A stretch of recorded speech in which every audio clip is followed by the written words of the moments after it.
Hello everybody, welcome to another episode of The Kitchen Hacker. Alright, today we're going to do something quite useful, and that is how to open a bottle of wine. What we're going to do is we're going to use a waiter's corkscrew today, and let's talk real quick about the different types of corkscrew. Y'all might remember this little gem from your parents' gadget drawer. It's best served in the trash can, if you ask me. Just not a fan of the butterfly. I've destroyed more corks with the auger on that thing than ever.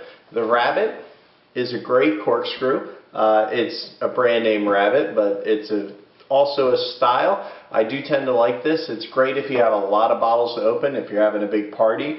It's a little fun to have a little show with it as well.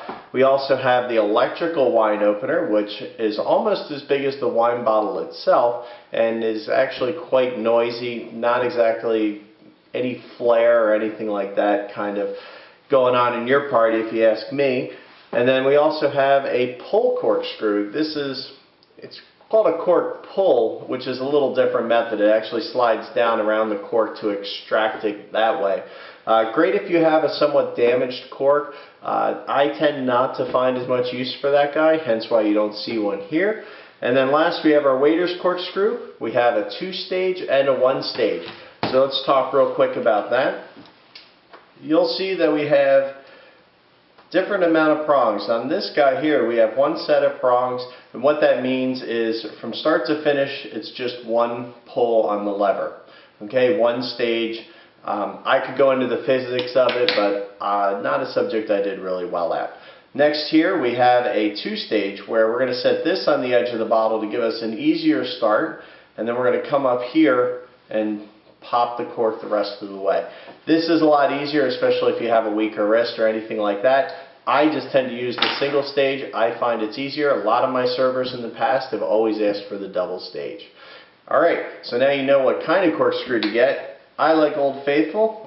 Thank you, Janet. This thing is great. I use it all the time. What these waiter's corkscrews are going to have, you don't have this little extra separate foil cutter gadget with these. What we do is we pack a knife on the end, and that's going to be for cutting the foil around the lip of the bottle. Now if you have another lip, don't cut there. Cut at the lowest ridge you can. The reason we're going to do that is because we want to keep out the foil bits out of the inside of the wine bottle. Now what you can see here is I'm just going underneath and just cutting the foil evenly all the way around. Kind of have the blade in an upward angle a little bit here. And then right at the end I just kind of pull up once or twice, and voila, off comes my foil. Nice and easy. Now, I would never set down a bottle on, if I was doing this at a table, I would do this all by hand, but since we're here and I have it, I'm going to use it. Okay? Next thing you need to know is how to feed the actual screw into the bottle.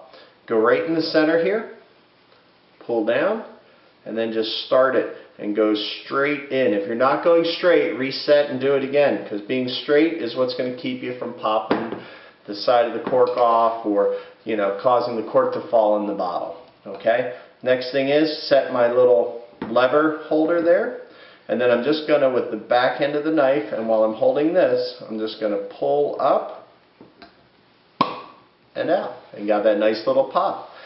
So all I have to do now is just pour myself a glass, a la Julia Childs here, and there you go. Thanks for watching this episode of The Kitchen Hacker, helping you cook like a pro.